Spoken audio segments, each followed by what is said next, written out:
Welcome to the Lair of Secrets podcast, the podcast about gaming and being a geek by two 40-something geek dads. I'm Ken Newquist, and I've entered into the long, dark tea time of the soul, otherwise known as November. And I am David Moore. And something in the weird fossil room must have gotten in me, because my allergies have been really acting up for the last couple of weeks. And we haven't really recorded in the last couple of weeks. So luckily, all you guys out there didn't have to hear that, although I might cough every so often, so hopefully not.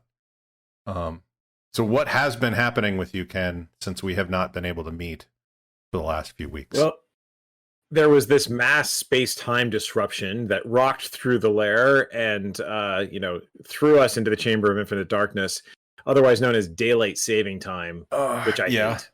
Yeah. I hate the ending of daylight saving time. I really, honestly, me personally, I wish they would just pick one and stick with it, because as I've heard described before, it's like we as a nation decide to inflict jet lag on ourselves for a couple of weeks until everybody adjusts. Yeah. And so here, sorry, go ahead. I was going to say was what's interesting is I moved to Indiana 2 years ago, which was up until that point the majority of Indiana did not adhere to daylight savings time. And then shortly before I moved here, they decided to institute daylight savings time so that they'd be with the rest of the country. And I wish they didn't. And the state of Indiana has regretted it ever since. Yes. Here in Pennsylvania, the practical effect of this is that it is pitch black at 6 a.m. And it's not much later than that at 5 p.m. So for me, getting up in the morning has just become this pitched battle. I mean, never mind exercise. Like just getting up at 6 in the pitch black is just so hard. Yes. And then like after work, I just like today I had conference calls pretty much throughout the day. You finally get done. You again go to look out the window and it's just dark. It's dark again. So, yep. Yeah. So the motivation is it's hard to get out and do it. And so I got to say, I think it really, for the last week, it's just kind of taken the wind out of my sails. Never mind like the drama with the elections or what have you, which has its own kind of mental tax. Just figuring out how to get up in the morning. So my solutions for this are coffee, which you don't want to be over reliant on coffee. I'm trying to be good and only have like a cup and a half in the morning of caffeinated. And then trying to motivate myself with listening to additional podcasts, and then maybe Sunlamps. We were talking with our friend Natalie, and she had just gotten some Sunlamps, and so that might work. This is it's a thing my wife and I have talked about. Her long dark tea time of the soul is usually February, which is kind of near the end of it's the height of winter here. Like usually when we get the snow, that's usually when Mother Nature kind of pulls one on you, where it's like, oh, it's going to be 50 for a day. Go plant. Here's 6 inches of snow. Yeah. February is the worst for me, like in terms of like it should be over, but it's just going to hang on for at least another month. And it's just, I'm just ready to be done with it at that point. So I've never a fan of cold. So for me, it's usually, I've noticed this. I was thinking about it this week because I'm trying to figure out how to break out of my funk. And, you think by your mid-40s you would have figured this out. But hey, we learn things every week, right? But it's like, I think, it's hardest for me here because I usually just kind of slack off going into December. And I don't exercise that much. And then in January, not really related to New Year's resolutions, it's just like I get to this point where I'm like, nope, I got to do it. And then I'm out running in 15-degree weather and feeling great. So today I decided I'd go for a run. I haven't gone for a run in like 2 weeks. So got up this morning, went for a walk, listened to some podcasts. I have to admit, after the sun came up, because I just couldn't get out of bed at 6. I hear you. And then I went for a run under the stars. So that was kind of cool. It's just cool. The biggest challenge of running at night is I realize this. I have to figure out where all of the street lights are, because you can't see the freaking potholes. Oh, no. And I do not need to break another ankle trying to stay fit running in the dark. So, I'm slowly beginning to like plot out my course. I did a 3-mile run. And so I just started kind of like tightening my loop to figure out where the light was. So we'll see. Hopefully this will help and I can get back to my regular routine. Cool. Yeah. Yeah. I have the same thing. Like I always have, it's a little bit easier where we are because we're right at the edge of Eastern time. So on the other end. So in the evening at like 6:30 or so, it's still a little bit light out. But it's still horrible. Like it is. Yeah. I mean, I lived in Malaysia for a year, and it's nearer the equator than any place in the United States, I believe. And so like even it's not even the lack of light per se. It's the combination of lack of light and cold, for at least for me, because in Malaysia, you know, it's mid 70s to mid 80s most of the year round. And when it was my senior year of high school that I lived there. So because of the location of the school and where we lived, I had to get up at 5:30 in the morning to get the bus to go to school, which was awful, but it was still less awful than trying to wake up and go to work at like, say, 7 or 7:30, because we don't need to commute anymore. And it's dark out. It's like, no, I wait for the sun, you know, it's cold and I'm just going to wait for the sun, you know? So yeah, I'd like to try the lights. I've tried them before, but that was before the explosion of LEDs. And so they were all like, the daylight bulbs were always super, super expensive, and now they're really cheap. So maybe now's the time for me to try them again. So my daughter has a wake up to the sun alarm clock sort of thing, where you set the alarm, and about 15 minutes before the alarm goes off, the light starts really dim and orange, and then eventually becomes super, super bright about the time the thing goes off. She makes it to the bus every day, so maybe it works. But then again, my son has one, and it does not work for him. Right. I think teenagers can learn to ignore anything if it's that or sleep wins. Yes, exactly. So let's see what else. So Stellar Cartography ventured over to there, not staffed by whales, I'm reasonably sure. But I've been playing the heck out of Stellaris, which is a 4X galactic empire, explore the galaxy and do fun stuff, meet strange new civilizations and go to war with them. It reminds me a lot of Master of Orion, for those of you who remember your classic 4X game. We had so many people. We had several friends come over to our apartment because we had a copy of Master of Orion, and we'd be like, hey, one of our friends was named Dave. Hey, Dave, we're all going to bed. It's like, okay, see ya. Tap, tap, tap, tap, tap, tap. Yeah, so it's devoured a fair amount of time, maybe sapped a little bit more of my exercise motivation, but it's really fun.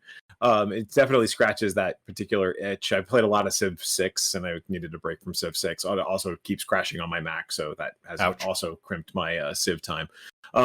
The diplomacy is a little lacking, and the end game gets really complex in terms of like you just have all of these freaking worlds that need to be maintained, and it's just kind of like you start ignoring them at some point.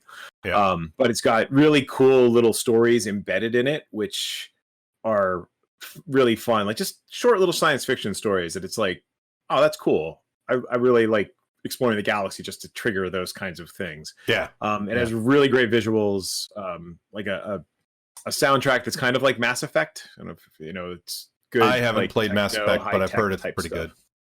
Like soundtrack especially. Yeah, and it's got DLC that will probably address most of my complaints. I just need to wait for a Steam sale to buy them. That'd be cool. Yeah. And so that's been eating up a tremendous amount of time. And then over in the game room, because every good lair needs a game room, right? Mm-hmm. Several. Several, yes. So we should just have endless expanses of game rooms, right? Well, this is the tabletop game, the card game. Tabletop card, collectible card, role-playing, several role-playing rooms based on genre. Smart Meta or Labyrinth. Yep. Would that be great, right? Like you just instead of having Dwarven Forge, just programmable smart matter, where you just lay down the map and it just grows into. I am actually well, that would actually be cooler than what I'm actually doing in real life, which is building a coffee table because we need a new coffee table for our living room. But I'm planning on getting an inexpensive TV and a Chromecast. Ooh, I think I know where you're going with this. And so it's kind of like the big expensive gaming tables that you would normally get, but it's coffee table size, so you can pull the top off and put miniatures and stuff in it. But I'm also planning on having a TV under like a thick plexiglass screen, and then be able to have something like a Roll20 or something else like that underneath it, so that people can just look down and see the map. Ooh. So that'd be pretty cool. That sounds really cool. My house does not have space for such things, but that would really be fantastic. Yeah. So in my game room, my little corner of the lair of secrets, my gaming group has ended our 5-year-old 5th edition D&D campaign. Started off as a 5th edition playtest, ran for 5 years, got to 19th level. Pretty epic. Yeah. Awesome story. Kind of exhausting. The DM's ready for a break. It wasn't my campaign. I played in it. And my gaming group, I mean, we've been together for almost 25 years, and we have a tendency to run really long campaigns like this. So we're all just thinking about the next thing and like taking a break and kind of mixing it up and looking for new things. So we've also come up with our pattern right now is we typically run alternating campaigns. So every other week there's a different campaign. So the first one's going to be a Savage Worlds powered Ringworld campaign. So our characters are natives of a like Larry Niven style Ringworld that was struck by some sort of like large object that punctured the side of the Ringworld, smashed into the other side of the Ringworld. And our character, this was like 150 years ago in the campaign setting. And so our characters know this has happened. They've traveled to the impact site and they're trying to figure out, okay, well, the ring world is broken. How can we fix it? Okay. And so that's kind of that's the hook. Like we know that the ring world is unstable in some way. And do we have to go out into the large galaxy? Who knows? But we're smart people from various civilizations on the ring, and we're trying to figure out how to solve it. So we struggled to kind of come up with what the actual hook was, because we needed to figure out like, okay, we have this concept, but what's actually going to drive it forward? And so we decided, okay, well, the end of the world's usually a pretty good motivating factor. So yeah, that's a good driver. It's classic.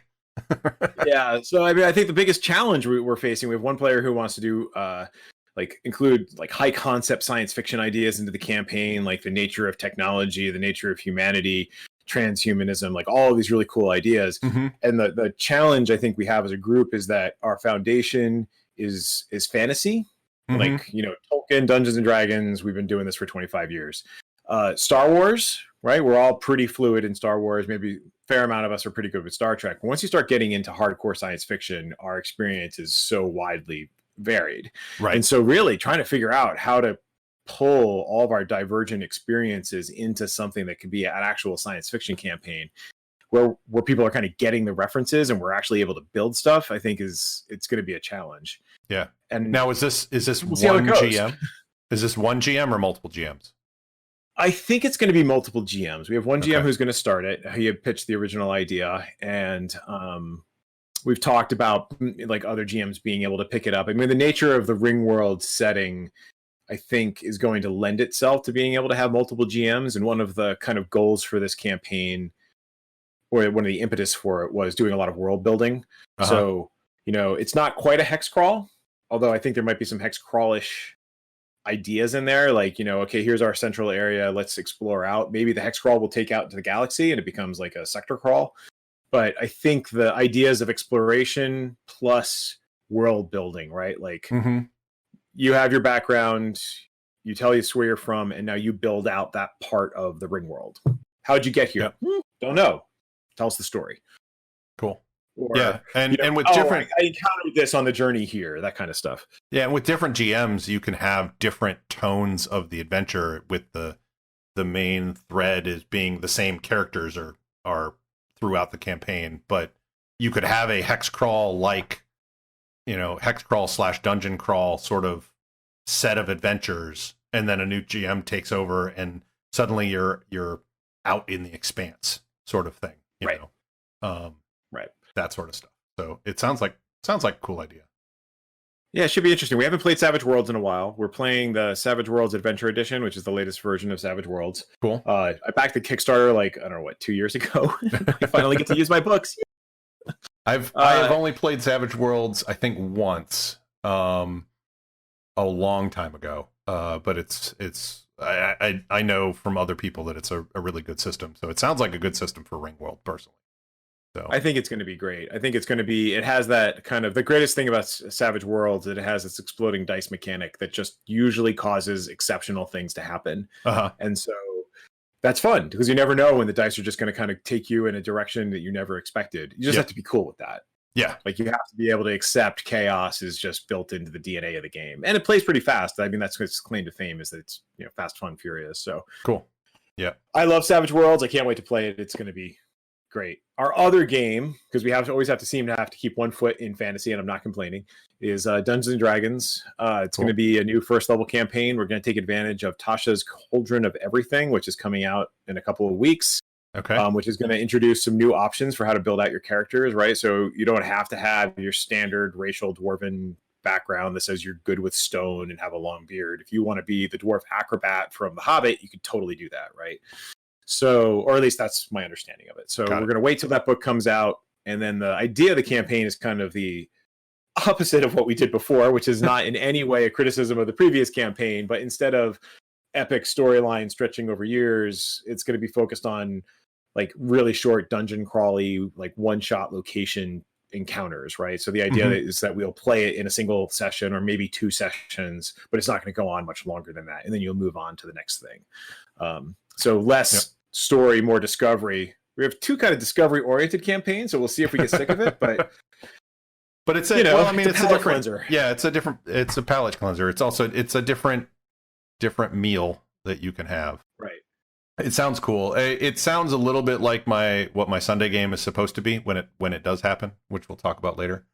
We'll do like an adventure, a dungeon, you know, every couple of sessions. You know, sometimes it'll take more than one session to do a dungeon, but then like if we're not in a dungeon, it's like one session and then we're back in a dungeon.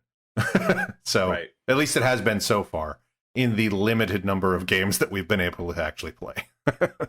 Right. And so the plus side to this campaign is, I think, again, we're going to be able to tag in additional DMs if we want to. I mean, I love sketching out dungeons. I love stocking dungeons. It's very relaxing to me. So cool. I'm totally up for running something. But if the standard DM wants to do it, I'm also totally cool with being a player. Like, as a lifelong GM, it is super cool when you can actually sit. I know I'm probably preaching to the choir here. It's awesome when you can play. Yep. There have been times. The guy who's a player in your group. Yeah. Well, there have been times in my gaming career, shall we say, where I was not a good player because I wanted to GM. And so there were times when it was like, I'd have made a different decision there, or I don't think this is how that works, or whatever, you know. And it was a time when, you know, like now, I really like playing. I'm okay with GMing, but I really like playing, and I think that's what's getting me back into gaming more than GMing is at the moment. I seem to be a better player now than I had been in the distant past. So it has been a long time since I've actually just sit down and just played. Gotcha. Well, we can work on that. Yeah. So how's it been going? Pretty good. Well, I'll start with my gaming stuff since we were just on the topic, which is my gaming woes update. Maybe we'll make it a regular segment. No, I'm just kidding. No, we're not going to make it a regular segment. Wailing chamber of gaming woes. Yes, actually, that maybe we do have that. Or the anguished screams of dungeon masters as their games don't quite go where they want them to. Yes. My Sunday group did just meet last Sunday, which was good. We're fighting in a dungeon, you know, like I just said, we're going through, you know, kind of a kind of dungeon a week sort of thing, and it just seems to be that's the way that this group works right now. I think as we game more regularly, it'll expand from that, because like the idea right now the campaign idea is we are tasked with going to one shrine and pick something up, and then we have to deliver it to another shrine. But we have to get to the first shrine in the first place. But we've been waylaid and are now in a dungeon. I won't go into too much more detail because that'll take. I'll go into too much more detail is what I'm going to say. But we're fighting. What is it? Not the Tanari, not the Batezu. What's the Yugoloth, the Loths or whatever they're called. So there's like I think I know which the demons and the devils, which and the ones in between, right? which had in third edition gotten changed to Tanari and Batezu because all the religious fervor that had gone on about D&D. But then there were the Yugoloths that are the neutral versions of evil, because evidently every single alignment on that, what is it, the alignment grid, grid. Yeah, I was trying to think of the TV show it reminded me of, the Brady Bunch grid. Brady Bunch. Yeah. The Brady Bunch of alignments. The Brady Bunch of alignments. I think Alice is on the bottom. So the Alice of evil is we're fighting those, and like the first time they showed up, game before last, I'm like, he doesn't realize how weak we are because we're 5th level, and we have these extra planar things showing up, and we beat them, and we're not too bad off. But then this last time he threw more powerful ones against us, and we beat them, but we didn't do quite so much, and we still have the rest of the dungeon to get through. And so he has given us a pseudo ally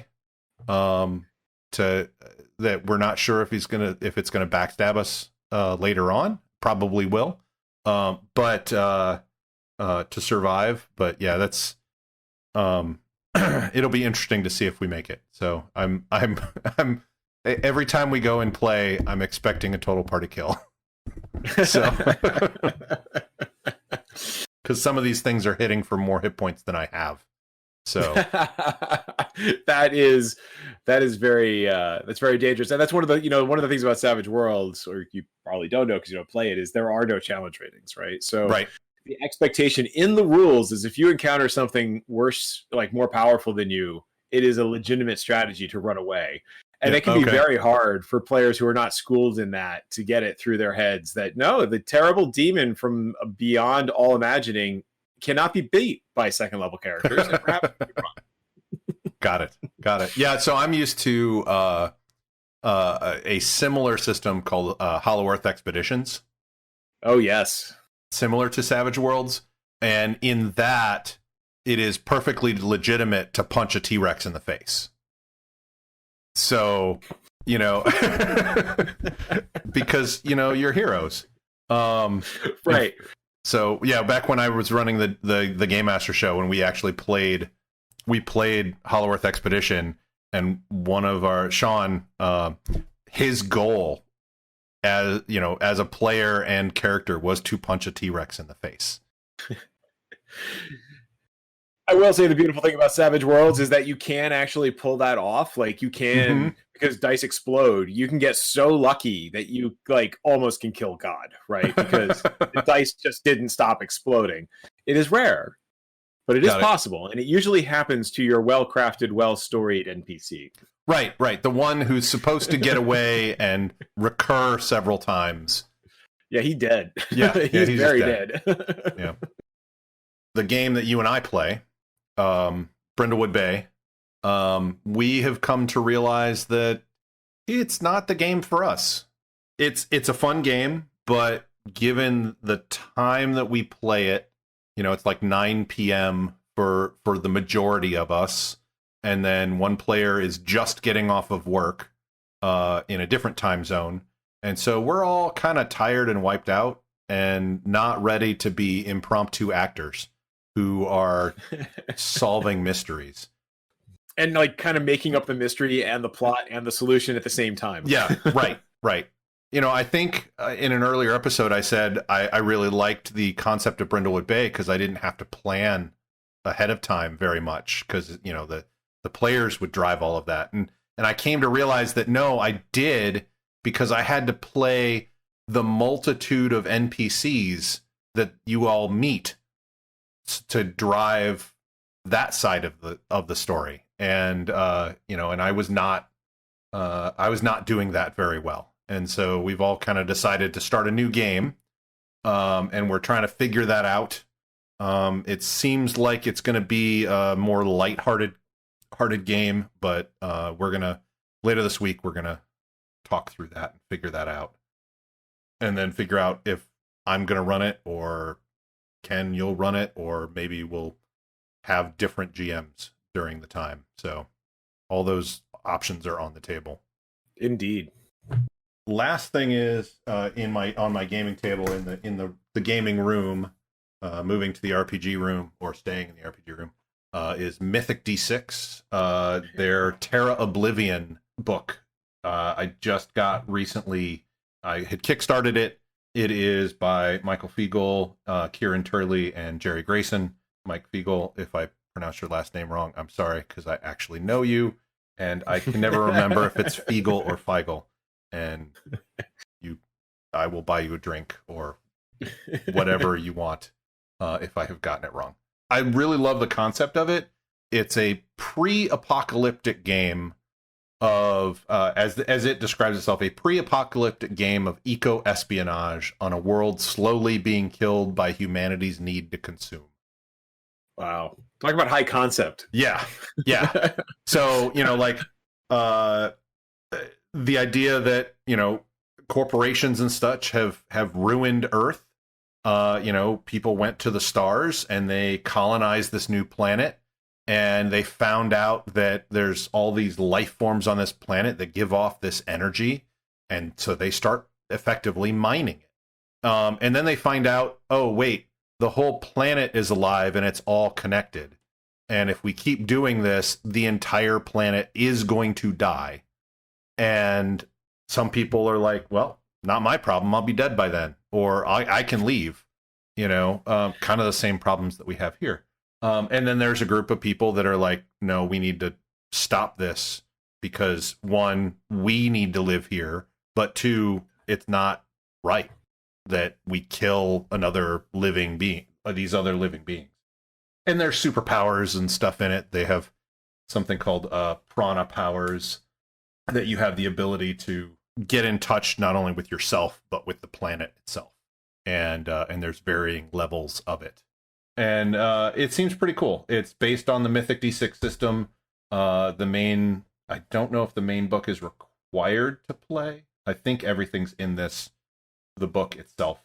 But the Mythic D6 system is pretty good system as well. I've run it before as a supers game. It's one of those more generic type systems that can be molded into different genres. So is Mythic D6 descended from the D6 yes. of old, like West End Games and what have you? Yes, but with some significant improvements. So in West End Games D6, you'd roll a giant pool of dice, and you'd add those numbers up. And it's like, right. If you got, if you got 5 or better on your total of dice, that was a very easy. If you got a 10 or better, that's easy. If you got 15 or better, that's a moderate. Like if you got over a 30, that's a heroic. And that's kind of where the top end tops out.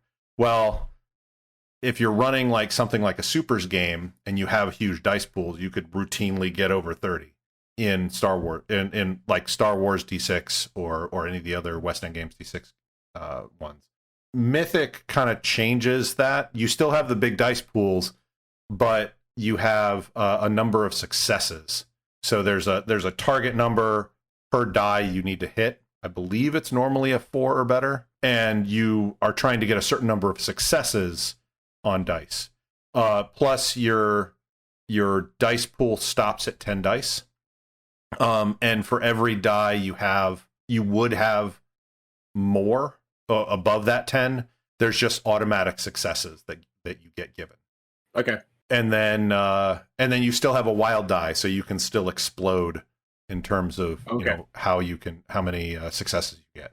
It's a good evolution of the original D6 system, because I have seen the D6 system in the game that Erin, my wife, plays, Sparks, which is Star Wars West End Games D6, running at conventions for more than 20 years with the same characters. When you get high character point characters in that system, the system just breaks. Right now it is November, getting off of gaming. We're in NaNoWriMo. I am not doing very well at all. I think I'm at like 550 words, and we're already a third of the way through November. So I don't think I'm getting there. And it's totally my fault. Like, I'm not prioritizing it. My allergies really knocked me on my butt for a good week. I basically could do just what I needed to do, not anything extra. I'm hoping to do a little bit of catch up, but I don't think I'm hitting 50,000 words by the 30th. But I am participating in the indie NaNoWriMo scene and trying to keep my motivation up and just keep writing. And then writing related, I'm turning some more pens. I am up to 8 pens now. So I've got, Ken can see them, but I've got, these are my latest 2. There's a Cocobolo one, and then the other one, the lighter colored one, is actually the shagbark hickory, which is a piece of the same tree that my desk is made of. I have a pen that matches my desk because I had some left over and decided, well, it's a hardwood. I can turn that into a pen. Let's see how it goes. It's a lot of fun because I can start a pen and go from, if I want to do it in one whole sitting, which I usually don't, but if I do it in one whole sitting, I can take a pen from just the kit to completed in an hour. Usually what I'll do is I'll break that into 2 half-hour chunks. But it's nice being able to go into my shop and do something and then have a tangible finished product when I'm done. Because that's not normal for me. I do a lot of projects that I start and never finish. So these are like good small wins for me. So I like that a lot.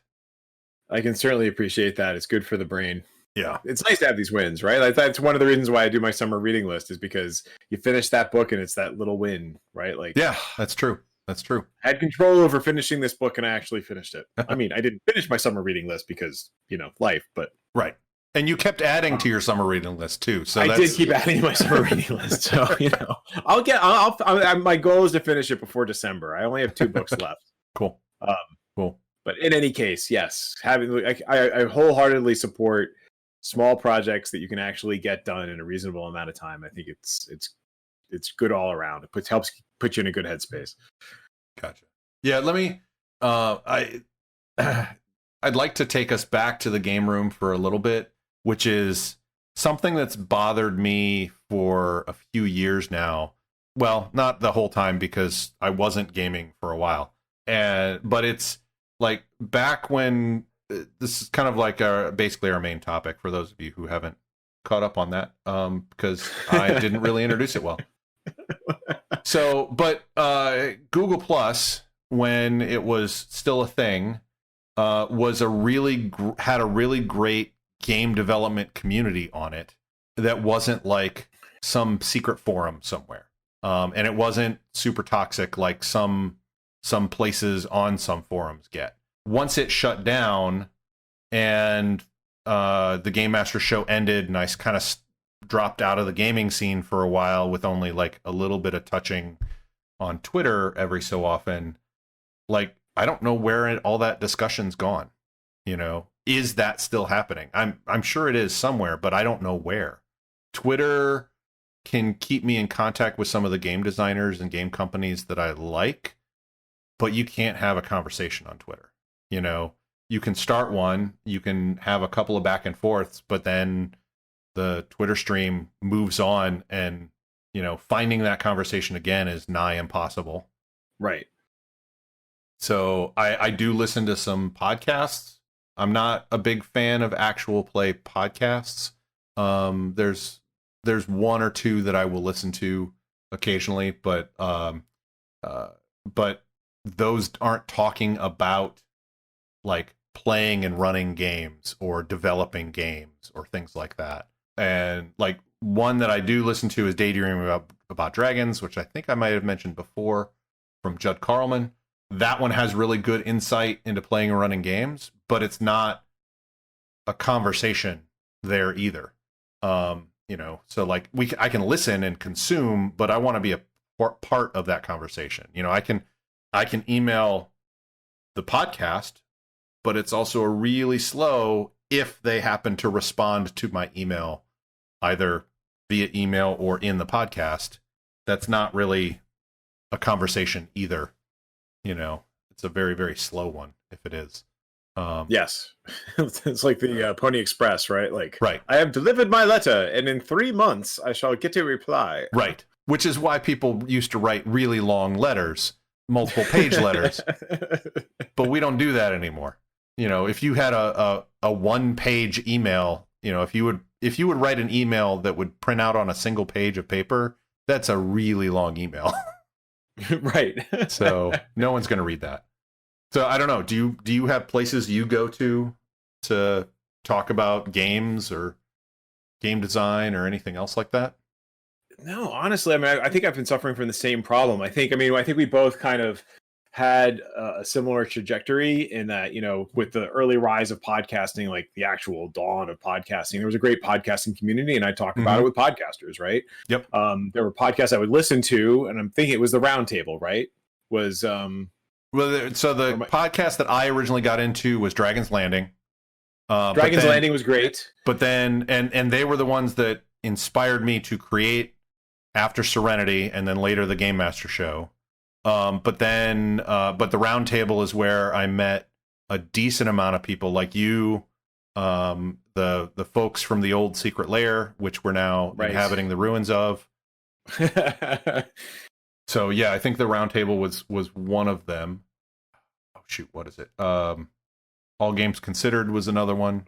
All Games Considered, fantastic. Yeah, so Memory Lane is littered with all of these fantastic podcasts where I would just listen to podcasts, and so I guess it was an exciting time, right? And so we were all talking to one another. We were talking, and then we were listening to each other's podcasts. And so then you might show up on that person's podcast, and so there were different ways to have conversation. And back in the day, like when my Greyhawk campaign was like really full bore, and we were meeting every week, and like the epic Black Razor storylines were happening. I was a big part of Grey Talk, right? So Grey Talk was a listserv dedicated to the world of Greyhawk, and I'd go to Gen Con and I would meet people at Gen Con who I knew from Grey Talk, right? And like we're wearing our campaign t-shirts, and they're like, Ken Newquist, oh cool, and like start talking about Grey Talk and all these cool things. And although that was focused more on Greyhawk and the nuances of it, still you got into these cool conversations about like what ifs and how people's campaigns were going and that kind of stuff. And so then life gets busy, you have kids, you stop podcasting, things pod fade. And so I don't know. I mean, I agree with you. Google Plus, which may have been not great in other ways, was fantastic for role-playing games. There were any number of these awesome little niche communities that were really like well-behaved with reasonable people who could agree to disagree, and not tolerant of trolls. I mean, I'm not saying this in a way that like they would put up with the bad stuff. It was just the bad stuff didn't seem to happen because everybody was there with good intentions. Right. And yeah, I mean, there was another, it does remind me that there was a group that I was not a part of, but a lot of our podcast compatriots were, which was The Forge. And and that is where a lot of things like Rain and Fate and a bunch of the story games came out of that particular community. But Google Plus was very much it was kind of a softer version of The Forge, and more podcaster accessible, because we could talk about podcasting and things like that. Miss Google Plus, which is weird for some people. Which gives rise to like this whole thing, right? So I guess, I mean, how now, like kind of keeping up with it, like I've been listening to the Dungeon Masters block. I think they do a good job of like talking about different topics. There's the Roll 1d4 plus 2, I think, podcast where they were talking in different topics. There's a couple that I got into, and then they kind of when I got into my summer reading list, I stopped reading. And if I had prepared better for this episode, but don't worry, we're going to do a follow-up when everybody reports back on all the cool things we should be listening to and participating in. So there are shows out there. I've been still listening to Fear the Boot. That's been around forever. I think they're on like episode 900 or something like that, because they just keep going. And they're good about talking about, the kind of like meta questions we like to get into. They can get really, really into it. So when I listened to them, they were kind of the shock jock of gaming podcasts. And so I did not listen to them for very long, like maybe half a year, maybe a little longer, before it was like, this is not the podcast I want. I have so many podcasts that I want to listen to. I found myself skipping, like letting episodes pile up, and then finally I'm like, yeah, I'm not catching up, or I'm not going to jump forward. It just wasn't for me. Like, have they changed over the years? Obviously they're still here, but yeah. So, I mean, I think there might still be some of that. Like, they'll, I think that, occasionally people will, roll a grenade into the room, and, things will blow up in interesting ways. But I think it's all good natured. And I think they do a pretty good job of staying on topic. Like, they'll have, like, their podcasts used to get ridiculously long. And I think maybe they occasionally still do that. But I don't know. I mean, I'm trying to remember back to the early days of the podcast. And I've kind of done the same thing. Like, I'll listen to it consistently for 6 months, then I'll take a break for 6 months, and then I'll periodically come back to it. But that is one that I have come back to, because they do talk about some of the things that we've talked about. And I find it interesting, like this whole, they talk about team building, and you talk about storming and norming and like all that stuff, right? Well, that's kind of like what you do when you're trying to figure out what game you're going to play. Mm-hmm. And I like hearing other people's opinions, even if I disagree with them, about how you get people to come up with these ideas. And so having those conversations are things that I really like. I also, I still use Feedly. So Feedly is kind of like a successor to Google Reader. Google Reader is another thing that, like, Google Reader used to be my touchstone for the entirety of the blogging community. Yes. And when Google killed Reader, Google killed all of the things we love. Yes. Yeah, they did. I mean, because we loved them. I actually heard Cory Doctorow yesterday was on was at a conference, and it was a virtual conference, so I was able to attend and listen to him. Google has had two successful products. What was it? Basically search, and a moderately successful, how did he put it? A moderately successful Hotmail clone. Were the two major products that they've built. Every other product that Google has, they've bought. And so Feedly was one of those. They bought Feedly and integrated it, and then they're like, we're not making money from it, so we're going to ditch it. Gotcha. I'm not sure about Google Plus. Google Plus might have been Google Plus and Google Wave. I don't know if you even remember that one. We had... Wave was great. We tried to run a role-playing game through Wave. It was so weird. Yeah. Actually, there's a lot of pieces from Google Wave that are in things like Slack and Microsoft Teams now. Oh, yeah, I totally agree. I think Wave it was just, you could get lost in Wave. Yes. Yeah, there were so many good ideas and bad ideas thrown together, and they didn't know what was what, and they couldn't figure out how to slim them down and make money off of it as well, probably. But yeah, so yeah, I remember Google Reader. I was a big fan of Google Reader. When it died, I found Tiny RSS. So Feedly, I think, is a paid version of an RSS reader. Tiny RSS is open source, but you have to host it yourself. So I have it hosted. In fact, my hosting provider was sending me nasty emails because my cron job kept failing because they had updated my PHP without me knowing, and it just and so it was like, hey, we can't run this. It's like, oh crap, I have to go find out how. That's the problem with hosting your own stuff. You have to fix it yourself too. So yes, this is very true. Yeah, I think Feedly is free up to like 100 feeds, and I haven't okay. quite hit that limit yet. Got it. And I will also say I've kind of fallen out of the habit of checking it, but I go periodically on these quests for conversation, and I'll go read other people's blogs and try and post. Yep.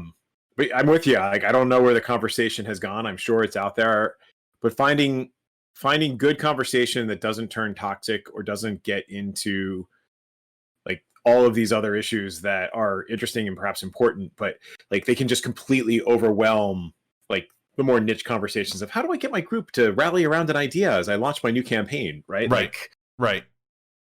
You know, or answering very specific questions, or like Google Plus with the way that it would work, or that community worked, I should say, not necessarily the way Google Plus worked, but like you would have people that would help that particular question, and that would spin off one thing, but that might also spin off of like, well, let's talk about the meta of that, and how do we do that as like, how do we handle that situation, no matter what group it is, sort of thing, or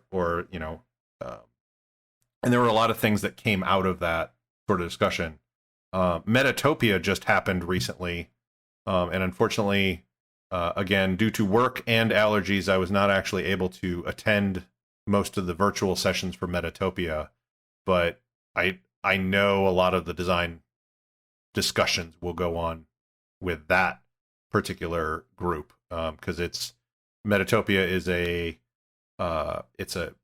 it's a convention that is specifically for like discussing and playtesting new games, and bringing games into being able to publish new games or develop them. So you're not going to go to Metatopia and find a D&D game. Having never been there, maybe you could, but it will not be the D&D that you're familiar with. So it'll be some weird take or hack on it that is basically a game in and of itself, or maybe it's a setting that they're using the D&D rules for, and as part of that game, they're going like, so D&D doesn't quite work for this setting. How can I make my own rule set, or is there a rule set that would work for this setting? From what I have heard, there's a lot of cool conversations that happen at Metatopia, but again, that's not accessible unless you go to the con. right. And this year was virtual, but it's only for one weekend. Places like Google Plus or whatever was year-round, consumed whenever you decided to consume it. Right. And I want to find some place like that again. I would say I would create that place, and I would love to create that place, but I also know me that I have too many things to do, and I would not maintain it, so I would like someone else to create that place, and I will come and visit. So if you have that place, let us know. You should please. let us know about that place, and yes. we will stop by your place. Yes, please. We will totally stop by and drink your soda, and eat all your Fritos, and have some pizza, and talk about games. Yep. We'll bring pizza and soda afterwards. We'll bring pizza and soda and stuff too. I have no problem. Yeah, true. We will totally bring stuff to the party, but we'd really rather someone else host it. Yes. Yes. Yeah, that's a good metaphor. Yeah, it's like I have a place that everybody can come and hang out with, but it's not the best place to come and hang out. So I'd rather find a different place to hang out. So I do have one last quick little topic. I was thinking about this today when I got out my dice. I'm starting 2 new campaigns. My tradition has always been when I start a new campaign, at least in our gaming group, I buy new dice. Okay. But we're playing virtually. So the question is, do I buy new dice? I want to let our listeners answer that. Yeah, I want to let Yeah, I mean, my own take is, well, my question back to you is, are you going to be rolling real dice and saying the numbers, or are you going to use things like Roll20 to roll the dice for you? I will totally be using fake dice, and it will be in Roll20 because that's how we do it. Maybe that is your new dice set. But I want new dice. And it's an excuse for me to buy new dice. So I think I really want the answer to be, no, Ken, you should buy new dice, because someday the pandemic will be over and you'll look back and go, oh, those are the dice that I didn't use in that campaign. Nice. And I'll use them with some other campaign, but I won't, because I'll have bought new dice for that campaign. But you know, tell me Yeah. what you think, guys. Should I buy my own? Should I buy dice for the new campaign, or just roll virtual? I have my own thoughts on it. I think you should buy new dice, but we want to hear that from everybody else. Thank you for enabling my dice buying purchases. You're welcome. But wait for everybody else to chime in on it before you actually buy new dice. Yes, I think I might have to. Because I'm just your enabler. So yeah, that's totally true. If I buy new dice in the meantime, though, please don't hold it against me. I don't know if I can resist temptation. That just means I have to edit the show faster so that you don't have that much time before feedback. Speaking of feedback, everybody. Go ahead, take us out. Everybody, thank you for listening. If you have feedback, we definitely love feedback. But if we don't, actually, I have in my notes, we don't have an email. We do have an email. It's podcast at my brain. Sorry. It's podcast at layerofsecrets.com. And and you can also listen or go to layerofsecrets.com and leave feedback on the post for this episode as well. You can leave your topic ideas or your own thoughts of what we talked about, and we'll comment on that too in upcoming episodes.